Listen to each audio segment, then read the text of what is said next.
What if I told you that one single court ruling, decided by 9 unelected judges, could be worth a dozen congressional seats? Or that a war being fought right now in the Middle East could be the deciding factor in who controls the United States House of Representatives? Welcome.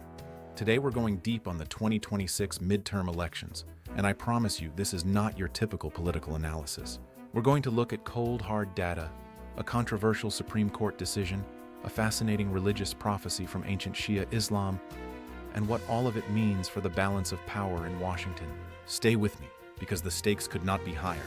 Let's start with what political scientists call the fundamental rule of American politics.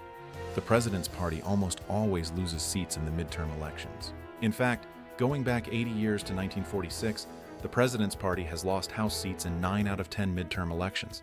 Think about that. 9 out of 10. If this were a sports betting line, no serious gambler would take the other side. So right off the bat, Republicans are fighting history itself. But it gets worse for them. Presidential approval is critical, and right now, President Trump's average job approval sits at around 40%, with over 56% of Americans disapproving. Historically, when a president's approval falls below 50%, his party loses an average of 36 House seats in the midterms. 36 seats. Now look at the current math in the House. Republicans hold 218 seats, Democrats hold 212. That's a margin of just 6 seats. Republicans only need to lose a handful, a small loss, and Speaker Johnson hands the gavel to the Democrats. So that's strike 1 and strike 2. But statistics only tell half the story. To understand the 2026 midterms, we have to look at the pocketbook factor. Historically, the single most accurate predictor of success isn't a poll. It's the price of a gallon of milk and a gallon of gas. When inflation stays high, the misery index climbs. For the average voter in a swing district, geopolitical strategy takes a back seat to their monthly mortgage payment. Voters rarely vote on the economy. They vote on their economy. Right now, despite positive GDP numbers, consumer confidence remains remarkably fragile.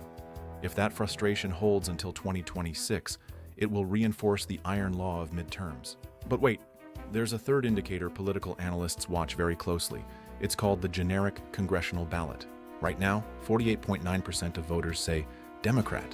Only 42.3% say Republican. That's a gap of more than 6 points, and historically that translates into real seat losses. So we have 3 strikes against Republicans: history, a weak approval rating, and a losing generic ballot. If the election were held today, Democrats most likely take the House. But, and this is a big but, the election is not today, it's November. And 6 months in American politics is practically an eternity. Here's where it gets really interesting and controversial. Earlier this year, the Supreme Court issued a landmark ruling in the case of Louisiana versus Calais. Depending on your politics, you'll either see this as a victory for colorblind equality or as a body blow to minority representation in Congress. For decades, the Voting Rights Act required states to draw majority-minority districts. The new conservative Supreme Court has flipped that interpretation.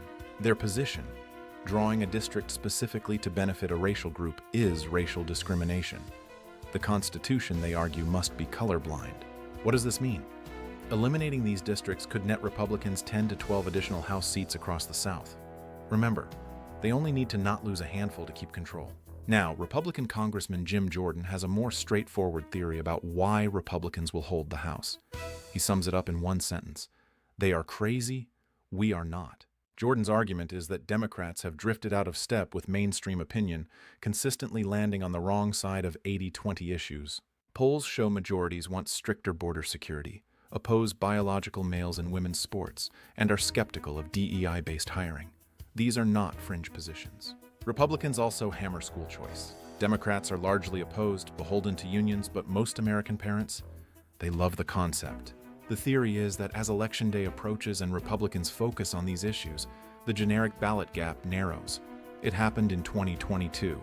It could happen again. But there's another landscape where this battle will be decided: the American suburbs.